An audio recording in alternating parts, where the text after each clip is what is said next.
Genesis 35, Jacob's return to Bethel.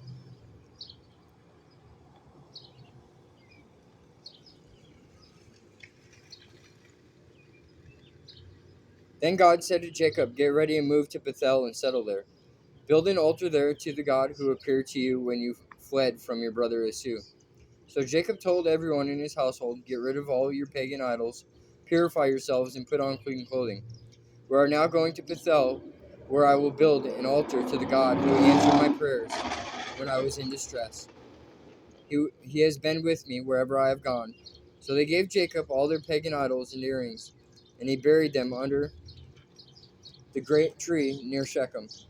As they set out, a terror from God spread over the people and all the town of that area, so no one attacked Jacob's family. Eventually, Jacob and his household arrived at Luz, also called Bethel, in Canaan.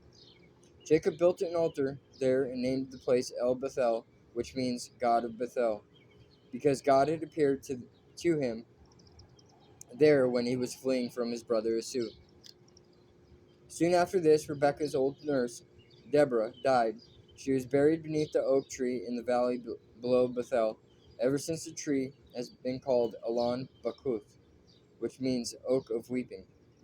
Now that Jacob had returned from Padan Aram, God appeared to him again at Bethel. God blessed him, saying, "Your name is Jacob, but you will not be called Jacob any longer. From now on, your name will be Israel." So God renamed him Israel. Then God said, "I am El Shaddai, God Almighty. Be fruitful and multiply. You will become a great nation, even many nations. Kings will be among your descendants, and I will give you the land I once gave to Abraham and Isaac. Yes, I will give it to you and your descendants after you." Then God went up from the place where he had spoken to Jacob. Jacob set up a stone pillar to mark the place where God had spoken to him. Then he poured wine over it as an offering to God and anointed the pillar with olive oil. And Jacob named the place Bethel, which means house of God, because God had spoken to him there. The deaths of Rachel and Isaac.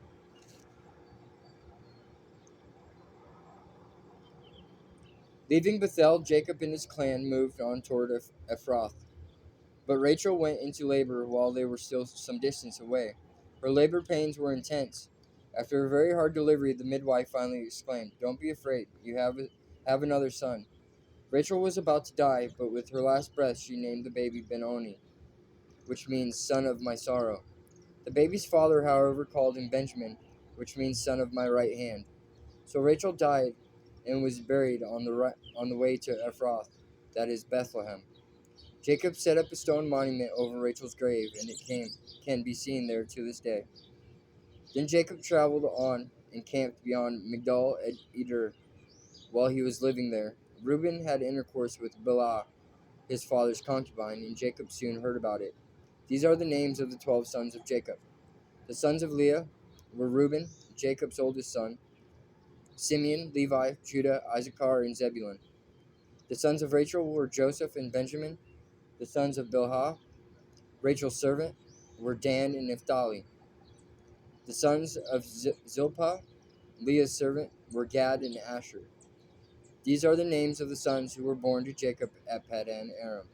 So Jacob returned to his father Isaac in Mamre, which is near Kiriath Arba, now called Hebron, where Abraham and Isaac had both lived as foreigners. Isaac lived for 180 years, then he breathed his last and died at a ripe old age, joining his ancestors in death, and his sons Esau and Jacob buried him.